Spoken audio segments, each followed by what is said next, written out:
Selamat pagi semuanya. Sehat-sehat ya, mudah-mudahan semuanya sehat. Suara saya bisa kedengaran jelas? Bisa, Bu. Ya. Bu. Ini slide-nya nggak saya besarkan, bisa kelihatan nggak? Bisa, Bu. Bisa. Bisa, Maaf Bu. pakai tulisan tangan ya, jadi laptopnya tuh keyboardnya beberapa ini error, jadi adalah pakai tulisan tangan. Mudah-mudahan bisa kebaca. Ya, kita mulai. Hari ini kita lanjutkan ke jumlah hariman ya, dan integral tentunya mungkin nggak hari ini, pertemuan selanjutnya kita ke konsep dari jumlah hariman ya. Jadi jumlah hariman itu apa? Jumlah hariman itu sebenarnya yang mendasari integral tentu itu. Ya di SMA sudah ada integral tentu, integral yang ada batasnya, cuman kita sekarang ke konsepnya.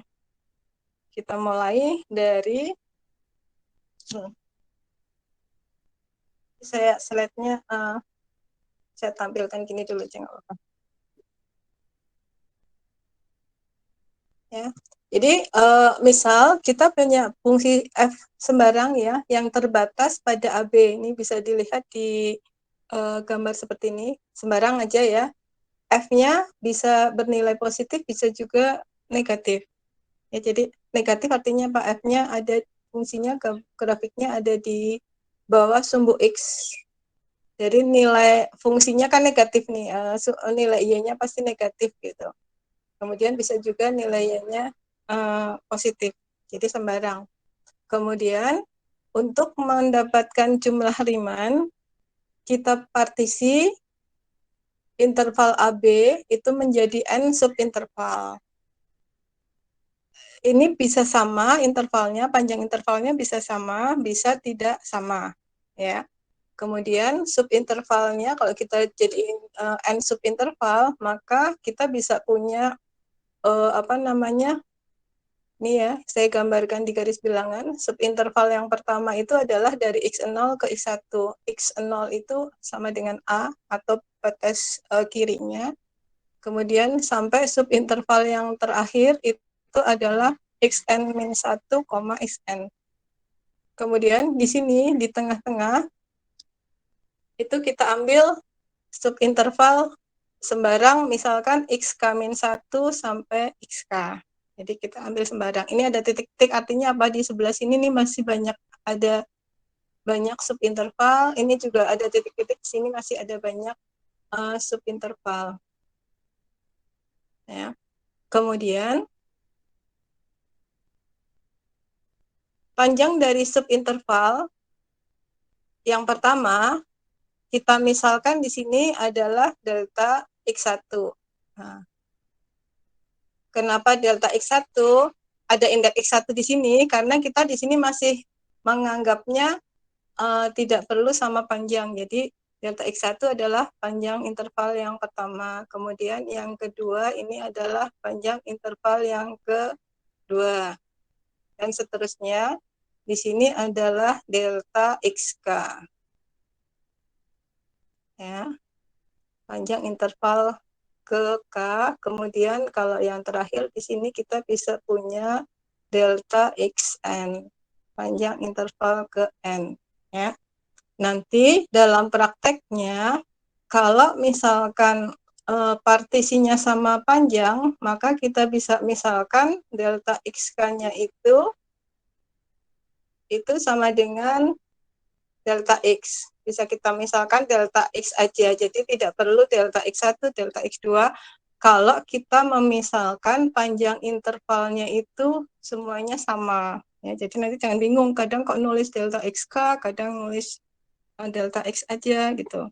Jadi kita misalkan delta X sama delta X itu kalau ininya lebar intervalnya itu adalah sama. Maksudnya lebar subinterval ya, bukan interval.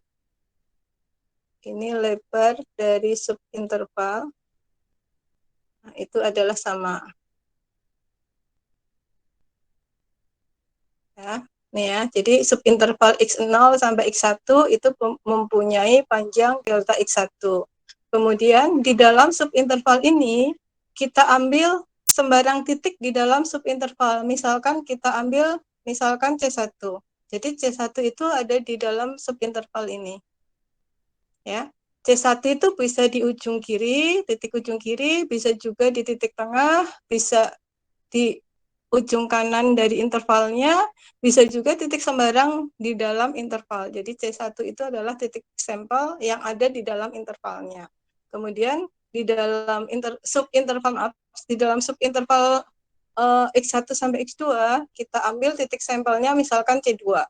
Jadi C2 itu sembarang pokoknya di dalam subinterval yang kedua.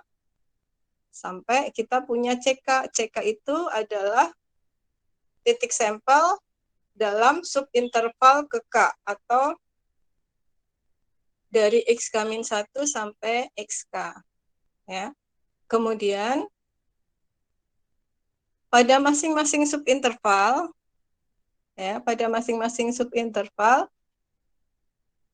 itu kita buat poligon atau persegi panjang ya, poligon atau persegi panjang dengan lebarnya adalah delta XK dan tingginya adalah FCK. Jadi ini saya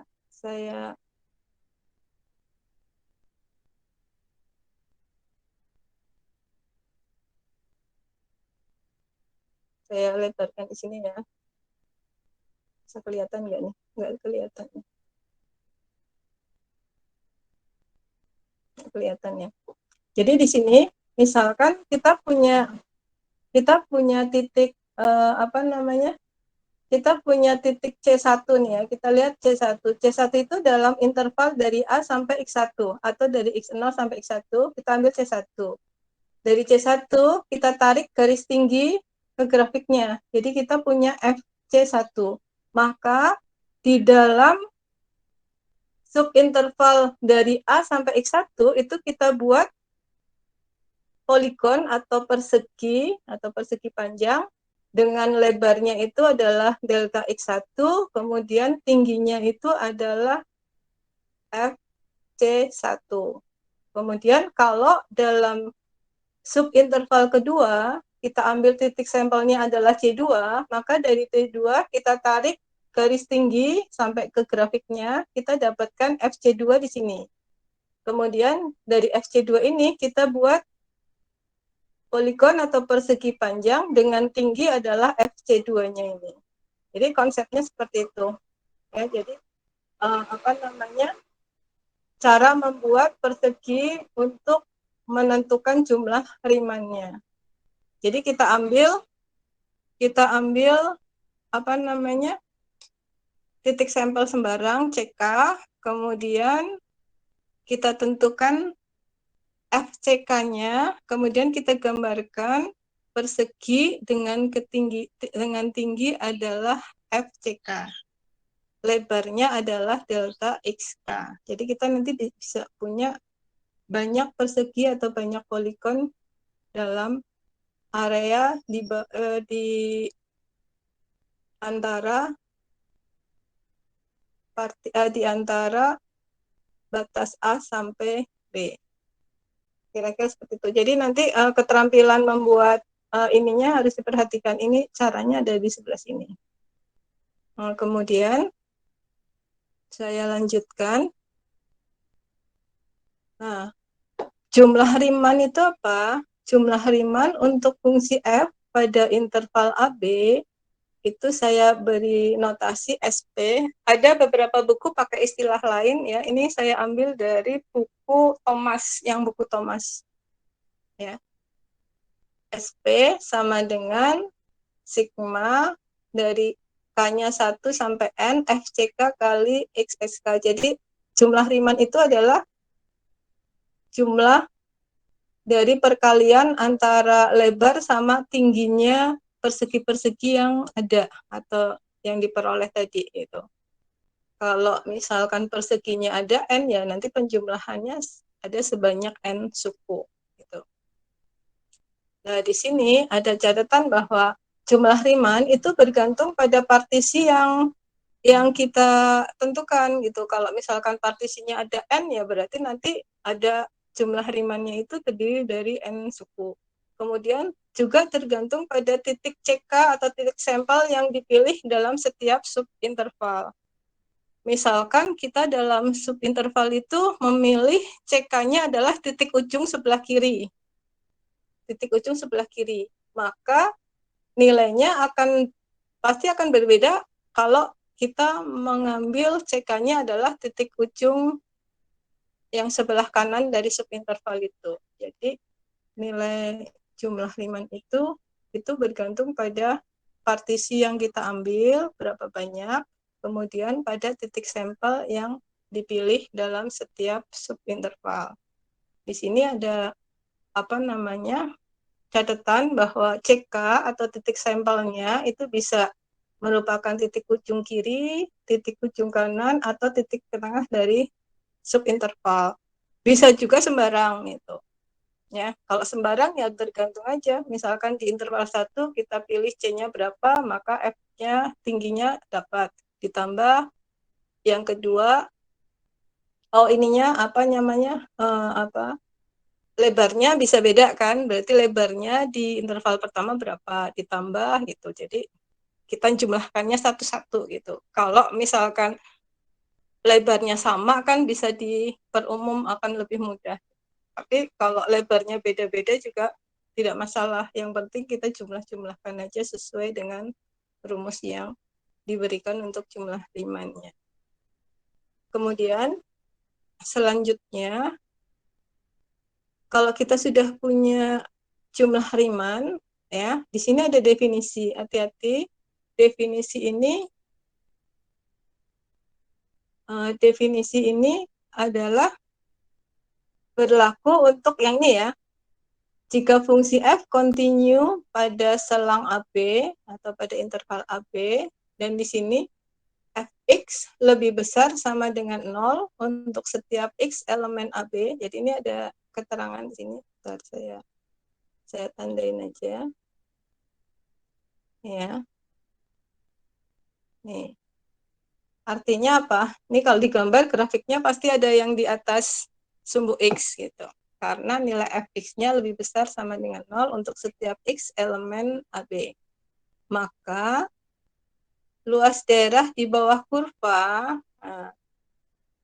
itu sama dengan, kalau kita tulis dengan notasi A atau area ya, atau L boleh, sama dengan limit N menuju tak hingga dari jumlah rimannya. Tapi ini adalah jumlah riman khusus untuk yang fungsi fx-nya itu lebih besar sama dengan 0. Untuk luas loh ya, ini untuk luas. Jadi kalau misalkan ternyata fx-nya ada yang lebih kecil dari 0, maka luasnya itu adalah nanti negatifnya gitu, negatif dari hasil jumlah riman tersebut gitu. Tapi kalau yang ditanya jumlah riman aja, itu berarti meskipun fx-nya positif, negatif itu nggak masalah. Yang penting kita menjumlahkan perkalian antara tinggi dan lebar dari persegi-perseginya itu, atau poligon-poligon atau persegi panjang itu istilah. Ya, jadi untuk definisi luas daerah di bawah kurva itu mensyaratkan fx-nya lebih besar sama dengan 0. Ini rumusnya nih ya. Ini yang ini nih sebenarnya jumlah riman nih yang di sini. Tapi kalau untuk yang luas ini jumlah riman khusus untuk yang fx-nya lebih besar sama dengan 0. Nah, sekarang saya kecepatan nggak ngomongnya? Tidak, Bu. Tidak, Bu. Ya. Sekarang kita lihat contoh. Ini maaf, contohnya saya ambil langsung dari, ini kalau nggak salah saya ambil dari buku Howard Anton yang ini nih. Yang sampel 4 nih Howard Anton. Karena beda buku, jadi kadang beda apa ya? Ini beda notasi gitu. Makanya ini saya konsistenkan aja notasinya. Ada coret-coretannya, maaf ya.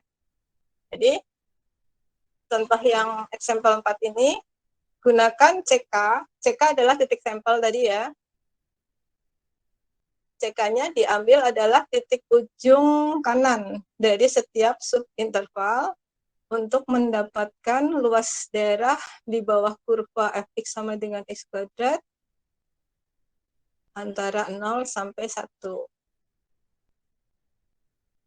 Kemudian penyelesaiannya, nah kenapa dapat ini? Nah di sini dimisalkan subintervalnya itu mempunyai panjang yang sama. Jadi di sini panjang dari subintervalnya sama. Maka notasinya di sini bukan delta xk, tapi sudah langsung delta x. Ya, ini langsung delta x. Notasinya sama. Delta x adalah B min A per N. Ya. Jadi B min A ini kan A, B ya. Jadi 1 min 0 per N atau seper N. Kemudian setelah itu kita ambil CK. CK adalah titik sampel dari subinterval ke K. Kok bisa dapat rumus CK-nya seperti ini ya? Nih loh. Rumus CK-nya kok seperti ini gitu. Nah, ini jangan hafalan ya. Nah, kita perlu oret-oretan nih. Lihat ya. Kita oret-oretan dulu di sebelah sini. Kalau misalkan ini kan dari X-nya dari 0 sampai 1 tadi ya intervalnya. Kita bagi menjadi N subinterval. Ini dibagi jumlahnya ada N subinterval. Nah, kalau ini kita misalkan X0, nah, maka yang di sini adalah X1, yang ini X2, dan seterusnya. Nanti di sini kita punya misalkan interval ke K, kita misalkan dari X-1 sampai di sini XK. Nah, kemudian intervalnya berjalan lagi sampai akhirnya di sini kita punya interval yang terakhir. Ini XN1. Ini 1 itu adalah sama aja dengan XN-nya. Nah, kemudian di sini kan tadi subintervalnya panjangnya sama. Jadi kita misalkan ini adalah delta X, maka yang ini juga delta X juga semuanya sama ya. Jadi ini saya tulis di sini, ini juga delta X juga. Ini juga delta X. Nah, sekarang delta X tadi rumusnya udah ya, 1 min 0 per N. Saya tulis dulu lagi ya. Delta X sama dengan B min A, 1 min 0 per N. Berarti sama dengan 1 per N. Ya. Sekarang CK-nya, tadi kan CK-nya adalah apa nih? Titik ujung sebelah kanan ya. Saya tulis CK-nya itu adalah titik ujung kanan setiap subinterval. Ini saya CK. Kalau CK berarti subinterval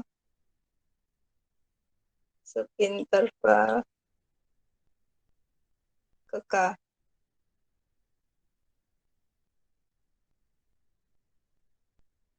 Tulisannya jelek. Ya.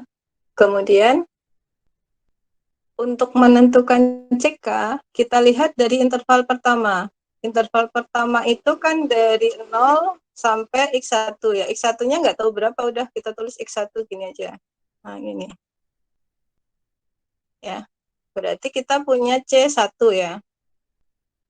C1 itu adalah di sini kan. Ini kan interval pertama di sini. Ya, interval pertama di sini. Nah, C1 adalah titik ujung kanan subinterval ke-1. Berarti C1-nya di sini.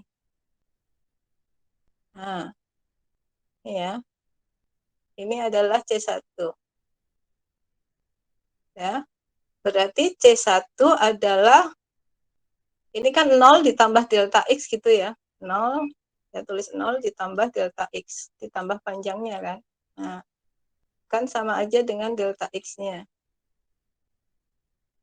Berarti sama aja dengan 1/n.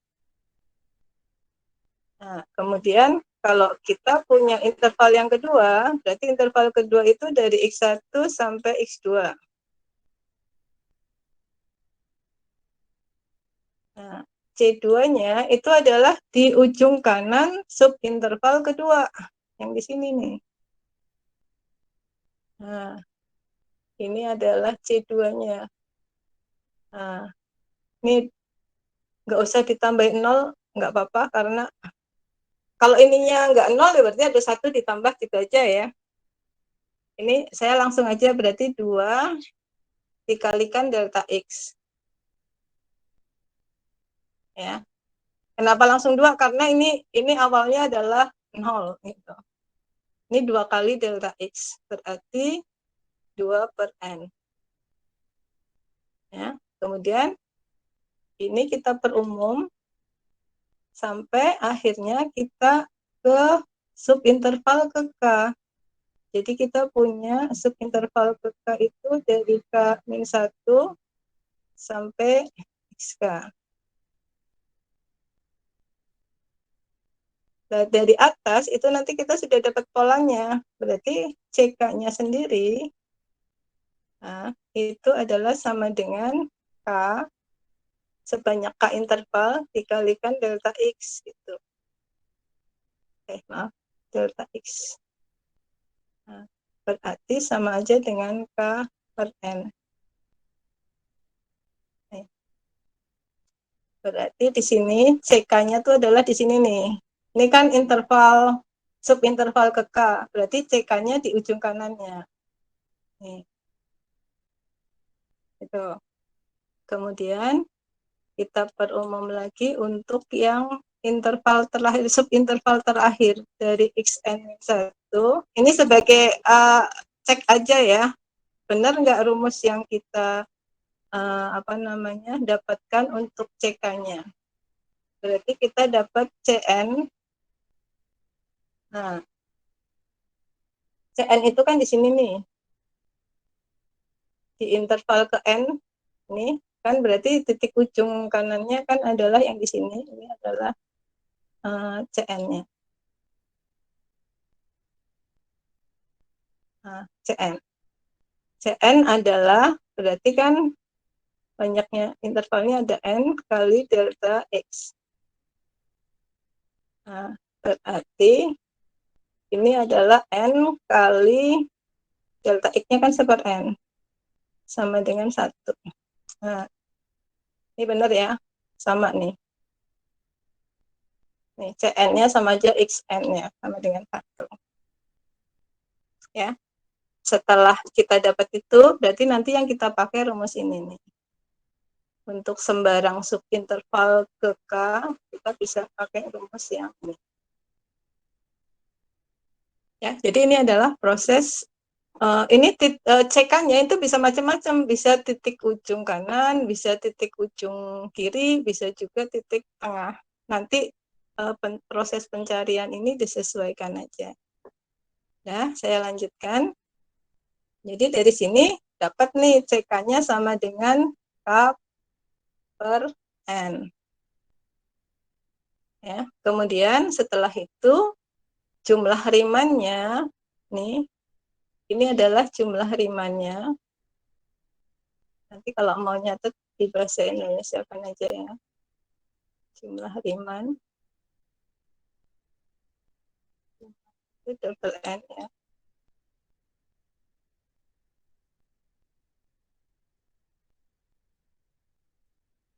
Nah, jumlah Riemann-nya adalah ini, sigma FCK kali delta X. Hati-hati, di sini kan kita punya Fx-nya itu sama dengan X kuadrat. X kuadrat berarti FCK, nah, CK-nya kan tidak ada ya, berarti sama dengan, ini fungsi biasa ya, FCK berarti sama dengan F dari K per N.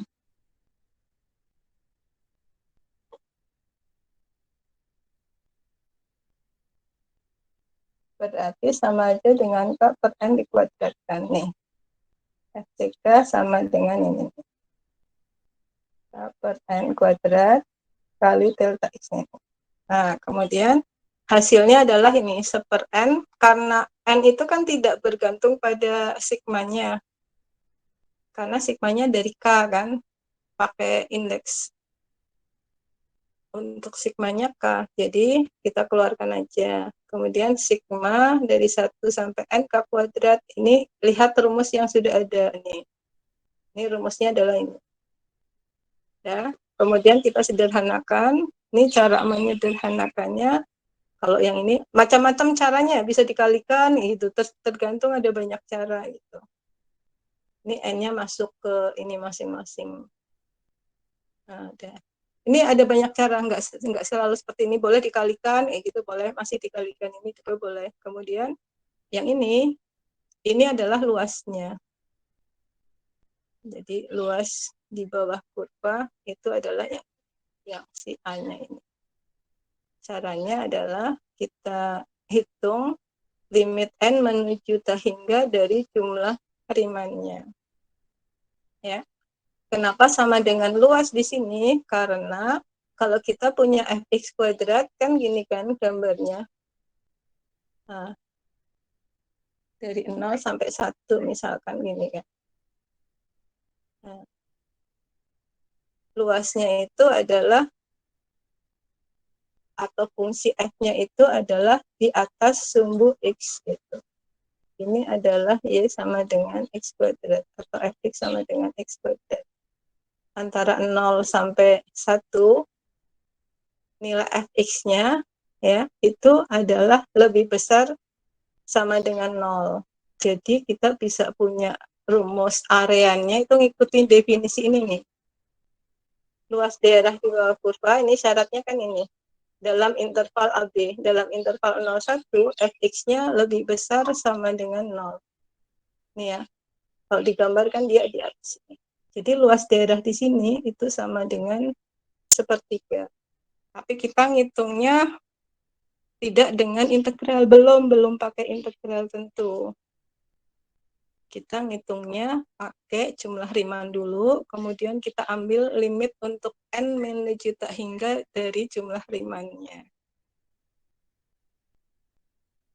Ya, itu adalah salah satu konsep awal kita untuk ke integral tentu.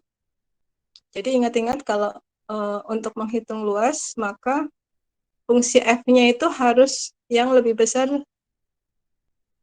dari 0, besar sama dengan 0. Gitu. Nanti kalau f-nya lebih kecil dari 0, maka luasnya adalah negatif dari jumlah yang dihasilkan itu. Ya, kita masih pegang ini dulu aja. Kita pegang ini ya. Kita pegang itu dulu. Ya. Ada pertanyaan sampai sini?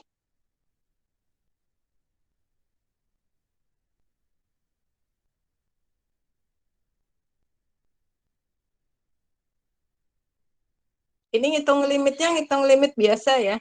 Limit N 1 per tak hingga itu 0. Mungkin nanti ini bisa dijabarkan dulu pas belajar limit, cara menuliskannya. Ini kan cara nulis buku ya. Jadi mungkin ada beberapa hal yang tiba-tiba langsung dapat gitu. Coba kalian nulis dengan rapi gitu, nanti ditulis dengan rapi.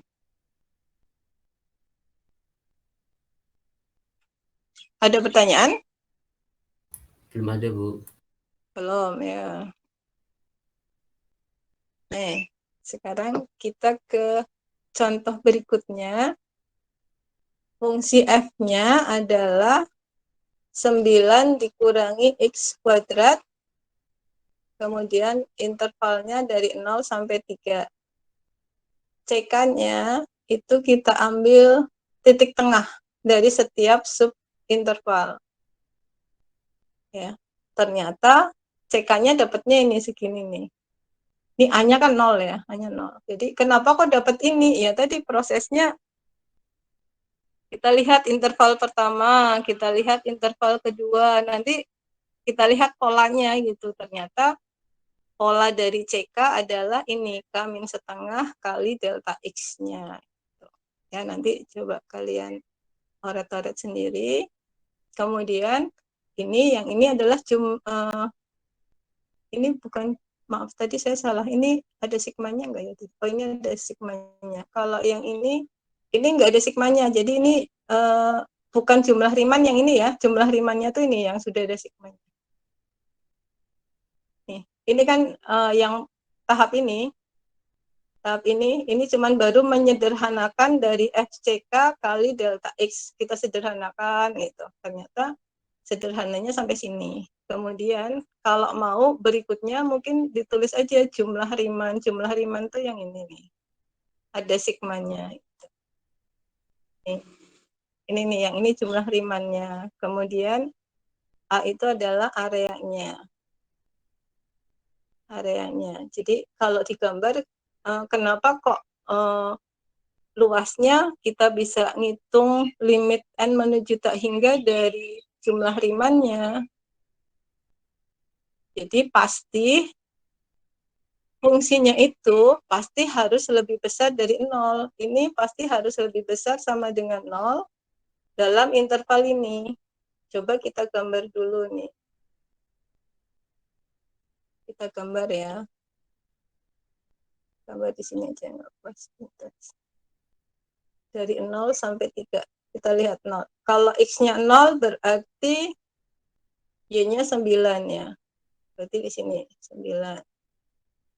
Kalau X-nya 1 berarti kita punya titik 8 di sinilah ya. Kalau X-nya 3, ini 2 di sini ya. Kalau 2 berarti berapa nih? 5. Kira-kira aja. Kalau 3, 0. Ini 3 ya. Jadi ini apa namanya? Fungsi kuadrat nilai A-nya negatif ya, berarti pasti dia lengkungnya ke bawah. Ini jelek. Ini bentuknya gini. Ini yang ini ke sana. Tapi yang kita gambar yang ini. Ini sampai sana ya. Cuman kita karena yang dibutuhkan dari 0 sampai 3. Ini areanya kan di sini nih. Ini adalah Y sama dengan 9 min X kuadrat. Nah, ini kan daerahnya itu kan lebih besar sama dengan 0, makanya kita bisa mendapatkan rumus ini nih. A-nya adalah limit gitu. Ya, jadi itu yang harus diperhatikan. Ini nanti pas ini ya, ini ada sigma. Kalau kalian jangan bingung dengan ini nih. Sigma K sama dengan, ini enggak harus hafalan sebenarnya. 1. Ini secara logika kan ini. Kalau K-nya 1 berarti 1 ditambah, kalau K-nya 2 1 lagi ditambah seterusnya. Kalau K-nya N 1 lagi, berarti kan di sini ada sejumlah N kali 1 kan. Berarti hasilnya itu N gitu. N kali 1. Jadi satunya ada sejumlah N. Nah, nih, yang ini nih. Nah, kalau yang ini pakai rumus yang tadi. Ini yang sigma K ada rumusnya juga. Jadi ini ke sini, ini tidak langsung tiba-tiba ini gitu ya. nanti dijabarkan sendiri sehingga dapatnya yang di bawah. Jadi ini sama sini, maaf, ini ke sini ya.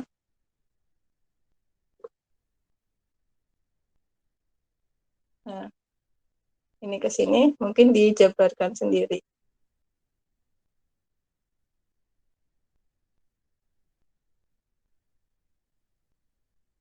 Lebih detailin lagi, jadi jangan tiba-tiba dapat seperti ini. Nah, ya, jadi ingat-ingat kita bisa menentukan luas dengan menghitung limit n menuju tak hingga dari jumlah harimannya dengan asumsi bahwa fx-nya lebih besar sama dengan 0 dalam interval AB. Ya, saya lanjutkan sekarang. Ini ada contoh yang saya buat. Misalkan diberikan fungsi fx sama dengan x kuadrat min 1 dalam interval 0 sampai 2. Intervalnya 0 sampai 2. Kemudian gambarkan grafik dan partisi menjadi 4 subinterval. Jadi ini bukan n tapi 4 subinterval dengan lebarnya sama. Kemudian tambahkan persegi terkait jumlah rimannya dalam grafiknya maksudnya. Kemudian di sini ternyata jumlah rimannya itu kita pakai CK-nya adalah titik ujung kiri subinterval. Nah, sebelum kita gambar, kita analisa dulu masing-masing intervalnya, kita cari CK-nya untuk setiap subinterval. Ya. Pada penyelesaian, delta XK sama dengan delta X. Kenapa? Jadi delta X karena lebarnya itu sama. Jadi lebar untuk setiap K itu sama. Jadi boleh kita tulis delta X adalah 2 dikurangi 0 dibagi 4. 0,5. Kemudian saya buat intervalnya di sini.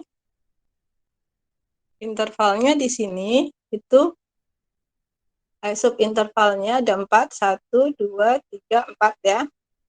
Interval yang titik yang pertama di sini adalah 0, di interval pertama 0 sampai 0,5 karena delta X-nya ini kan di sini ada delta X-nya.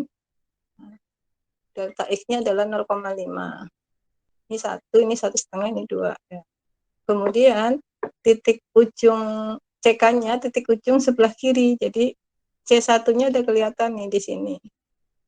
Jadi saya tulis di sini pada interval pertama dari 0 sampai 0,5, maka C1-nya adalah 0.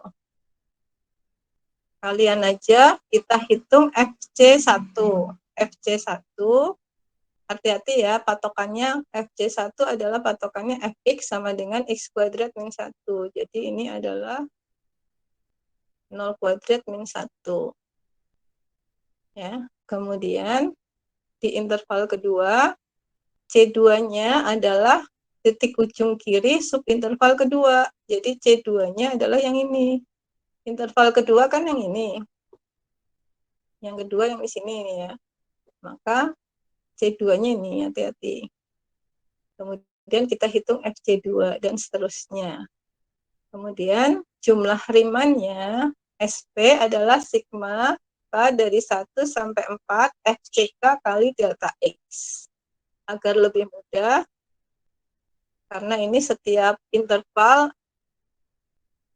bisa kita hitung, maka kita jabarkan. Kalau K-nya 1, berarti kita punya FC1 kali delta X, ditambah FC2 kali delta X, sampai FC4 kali delta X. Hitung aja, nanti ini hasilnya kalian hitung sendiri ya. Saya belum sempat. Kemudian sekarang kita menggambar grafiknya. Ini gambar grafiknya dari hasil ini ada di latihan nomor berapa gitu. Ini di kuncinya seperti ini gambarnya ya. Nah, sekarang kita mau latihan gambar ininya. dapatnya seperti ini. Gimana gambarnya? Biar nanti kalian bisa gambar persegi-persegi yang berhubungan dengan jumlah Riemannnya. Kita gambarkan di sini ya. Nah, saya gambar dulu fx sama dengan x kuadrat min 1.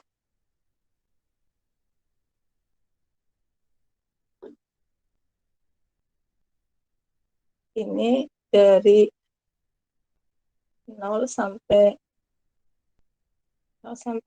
2. Nah,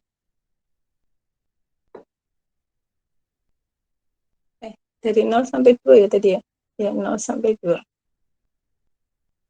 Nah, kita lihat, kita gambarkan aja.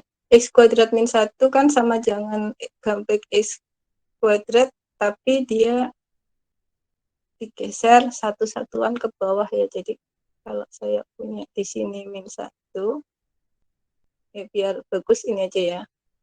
Kalau ini 1, ini 2 ya. Nah, kalau 1 berarti dia 0. Kalau 2, kalau X-nya 2 berarti 3 ya. 1, biar gambarnya bagus. 1, 2, 3.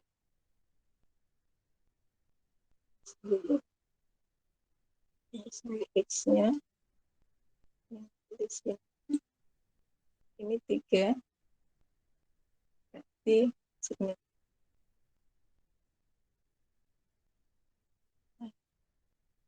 Berarti ini grafiknya nanti ke sini.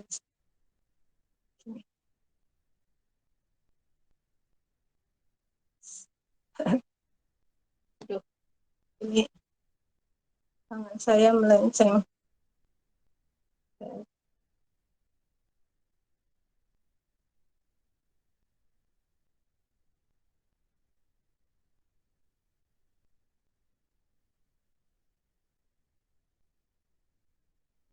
Kira-kira ini. Ya. Ini adalah titik 2,3. Kemudian sekarang kita akan menggambarkan persegi-perseginya. Kita lihat, oh ya, intervalnya, kita lihat intervalnya ada 4 kan, dari 0 sampai 2. Jadi saya lihat di sini, ini adalah 0,5.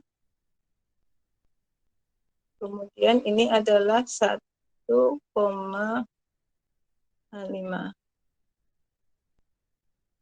Ini adalah grafik Y sama dengan X kuadrat min 1. Sekarang kita akan menggambar itunya. Berarti kita gambar dari interval pertama, itu antara subinterval pertama dari 0 sampai 0,5. Kita lihat ya, tadi kita hasilnya. Dari 0 sampai 0,5, C1-nya kan 0.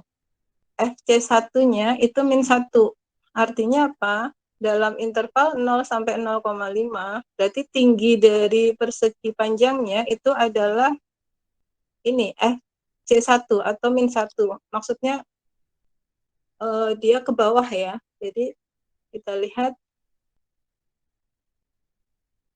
Nah, ini C1-nya kan di sini. Nah, ini adalah C1. Tingginya adalah min 1 sampai sini. Berarti antara ini kita buat perseginya itu sini. Nah, ini kan 1 di sini.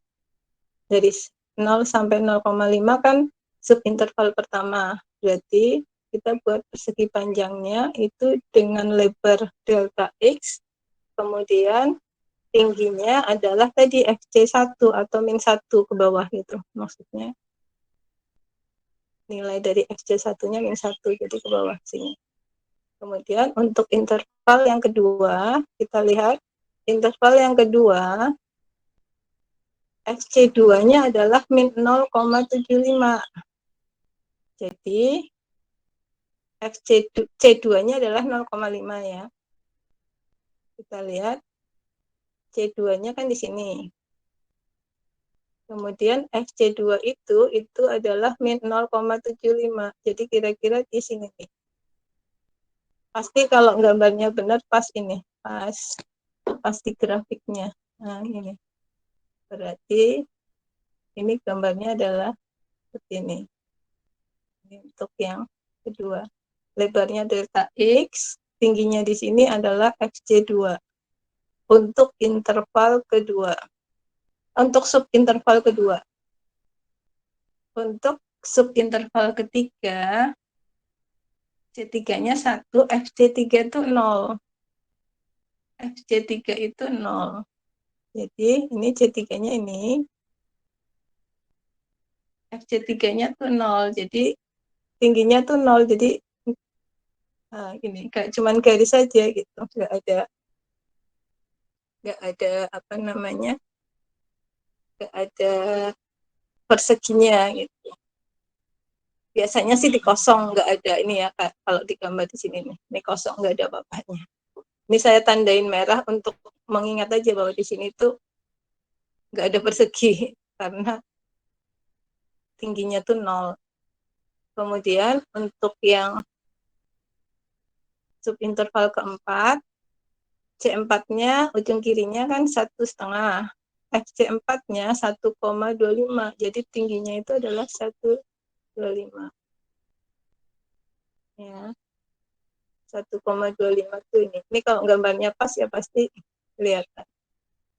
Nah, ini adalah untuk yang keempat. Nah, jadi jumlah Riemann yang kita hitung di sini ya, jumlah Riemann yang kita hitung di sini itu adalah jumlahan antara ini perkalian antara lebar kali tingginya ini, lebar kali tingginya. Hati-hati tingginya itu kalau F-nya negatif ya negatif gitu. Makanya nanti kalau jumlah Riemann hasilnya bisa juga 0 kalau ada yang di atas, ada yang di bawah gitu. Ya. Nah, di sini kita nggak bisa menghitung area yang di sini menggunakan apa namanya yang tadi rumus luas definisi yang langsung itu gitu. Nanti di sini kalau seperti ini nanti ada modifikasinya sedikit. Ya, jadi ini errornya masih banyak karena banyak di sini nggak kelihatan, yang di sini juga ini gambarnya nggak rapi jadi nggak kelihatan. Ini harusnya titik ini nih di atasnya sini. Gitu. Ya bisa dibayangkan nih yang sudah rapi. Nih yang interval pertama, interval kedua, yang interval ketiganya kan 0, FC3-nya.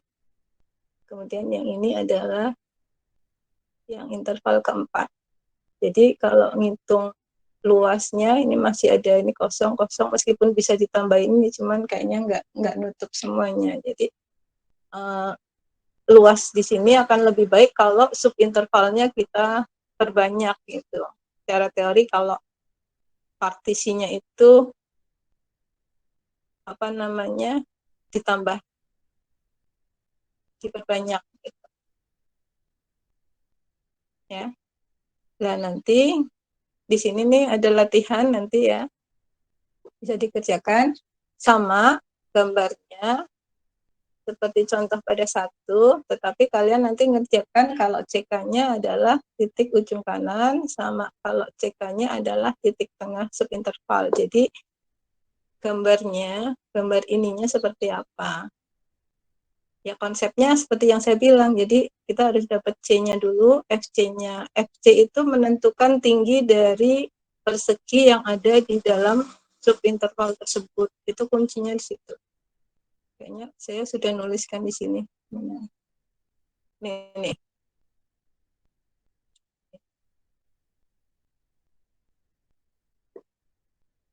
Untuk poligon dengan lebar delta XK dan tinggi adalah FCK. Ya, jadi kalau FCK-nya negatif berarti kan dia pasti gambarnya di bawah sub X. Ya. Kemudian ada pertanyaan nggak sampai sini?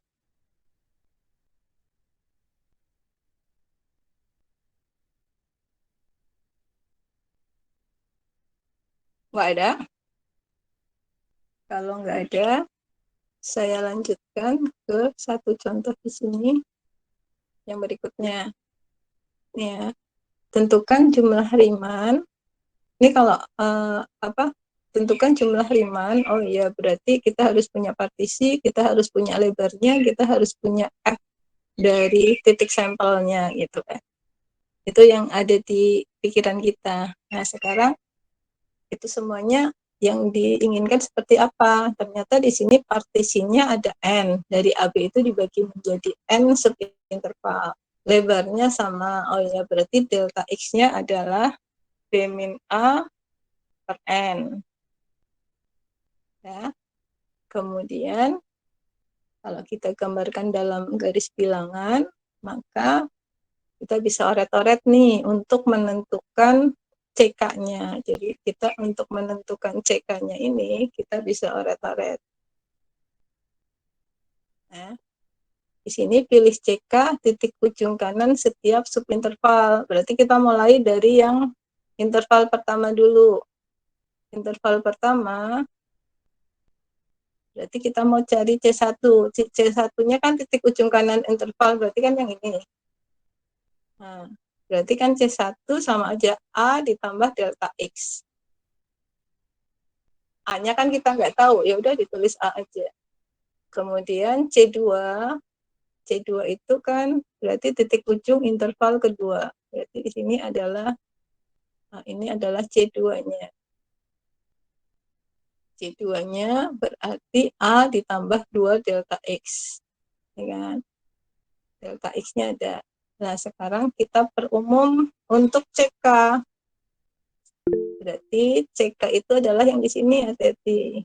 Nah, CK kan titik ujung kanan. CK-nya dapat. Kemudian untuk interval yang subinterval yang terakhir yang di sini, ini berarti CN-nya di sini. Berarti CN-nya harusnya dapat B. Ya, kita masukkan aja, ternyata benar ya, hasilnya adalah B. Ini kan ini coret A dikurangi A tinggal B. Tuh. Ya. Kemudian jumlah Riemann-nya kita masukkan aja ke rumusnya. SP sama dengan sigma K sama dengan 1 sampai hingga FCK. Ini jumlah Riemann-nya seperti itu. Ya, ini karena fungsi F-nya tidak diketahui atau Fx-nya sembarang, ya udah berarti jumlah Riemann-nya adalah FCK kali delta X gitu aja, sampai sini aja. Karena di sini tidak diketahui. Ya. Ya. Kemudian di sini ada 2 soal untuk latihan. Yang kedua itu adalah carilah rumus untuk jumlah Riemann. Ya, carilah rumus untuk jumlah Riemann dengan cara membagi interval AB menjadi n subinterval. Nih, kuncinya sama lebar. Kemudian CK-nya adalah titik ujung kanan. Oh, ini yang bawah ini titik ujung kanan ya.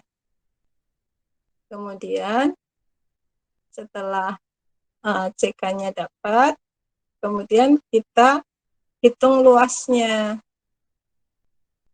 Nah, untuk hitung luas ini berarti kan harus diyakinkan bahwa grafik fx-nya yang kita gambar dalam interval ini pasti dia akan bernilai lebih besar sama dengan 0. Jadi grafiknya pasti di atas sumbu x gitu. Nggak usah dibuat ininya, nggak usah poligon-poligonnya ini nggak usah dibuat karena di sini kan ada sebanyak N ya, jadi banyak sekali kalau dibuat. Kalau tadi kenapa disuruh buat di sini, karena ya cuma ada 4 gitu, jadi kita bisa. Gitu. Kalau ada N ya bisa sih, cuman ya enggak apa namanya. Yang penting kita tahu konsepnya, jadi semakin banyak subintervalnya semakin bagus gitu aja. Nah, yang harus dipastikan karena di sini kita menghitung luas di bawah kurva, maka dengan gambar kita bisa melihat bahwa dalam interval ini nilai fx-nya itu pasti harus lebih besar sama dengan 0. Jadi ini grafik di interval ini pasti ada di atas sumbu X grafiknya. Ya. Ini untuk soal yang A, ini saya sudah coba mengerjakan. Coba nanti kita lihat ya, saya stop sharing. Ada pertanyaan sampai sini? Belum? Kita lihat.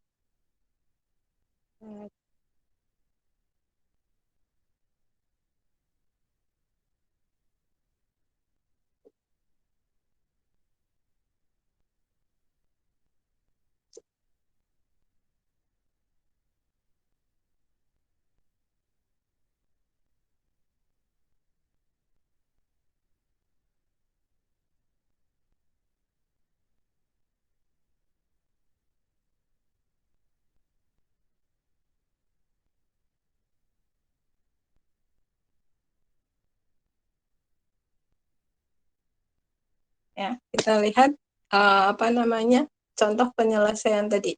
Ini udah saya tuliskan contoh penyelesaiannya.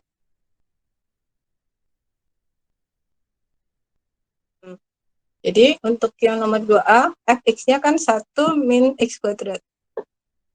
Ini kita partisi menjadi n subinterval dengan lebar sama. Berarti delta x-nya 1 min 0 per n atau seper n. Kemudian pilih CK titik ujung kanan subinterval K. Ya.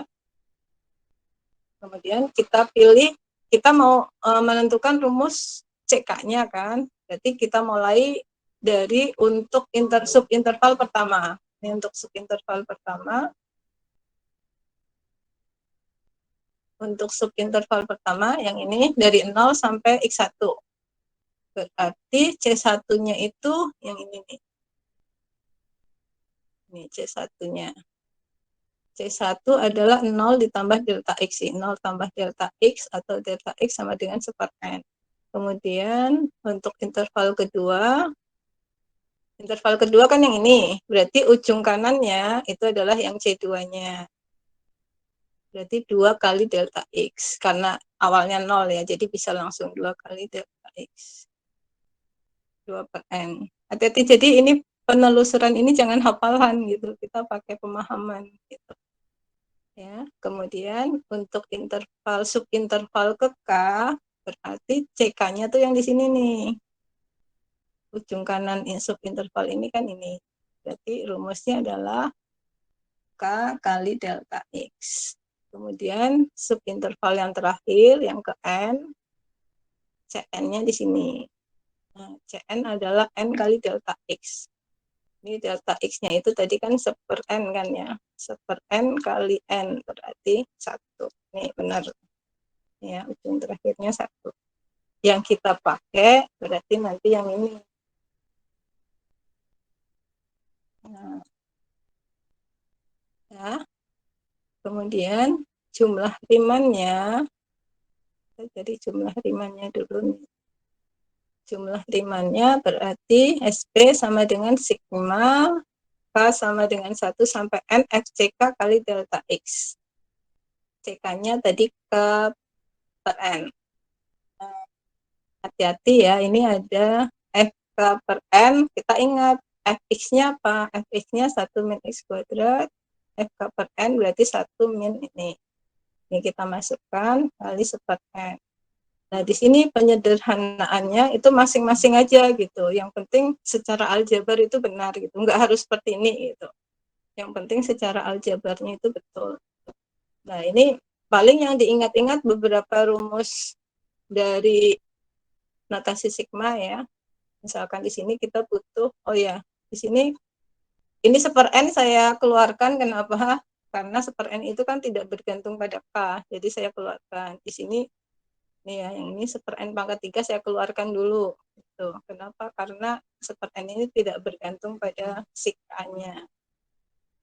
Nah, ini yang tadi saya jelaskan, sigma 1 itu N, 1/n kali N berarti 1.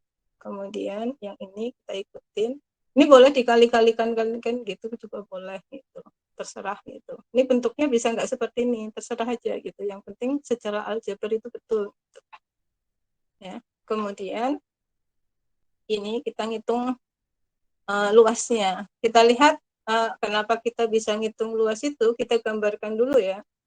Gambarkan dulu 1 min X kuadrat antara 0 dan 1. 1 min X kuadrat itu kan kalau X-nya 0 berarti 1. Jadi gambarnya itu melengkung ke apa namanya? Melengkung ke bawah ya.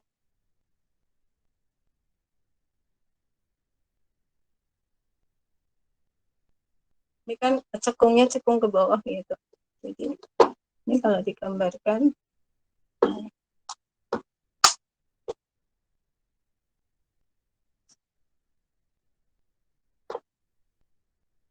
kalau digambarkan kan nah,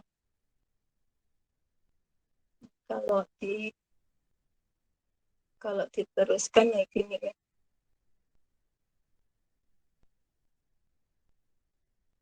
Nah, ini satu. Kalau diteruskan yang hitam itu ke sana kan. Nah, yang kita hitung adalah area yang di sini.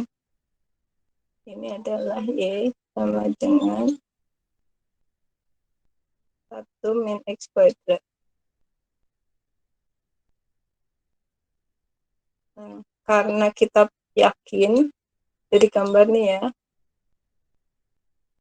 dari gambar kita yakin bahwa di antara 0 sampai 1 ya, di daerah sini itu fx-nya itu lebih besar sama dengan 0. Dia ada di atas, areanya ada di atas sum x. Jadi kita bisa menghitung luasnya dengan ini, dengan rumus ini.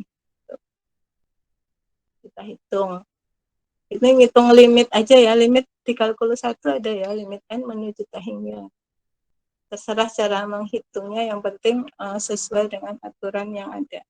Terutama penyederhanaan di sini nih, penyederhanaan yang di sininya ini bisa macam-macam. Bisa juga ini dikali-kalikan gitu. Jadi nggak harus ini bentuknya gitu. Ya, jadi kalau nanti lihat temennya kok beda ya nggak apa-apa gitu. Beda tapi betul juga gitu. Ya, jadi kalian harus percaya diri masing-masing aja. Saya mau pakai cara ini secara aljabar betul, ya udah dipegang aja gitu. Kira-kira seperti itu. Ada pertanyaan?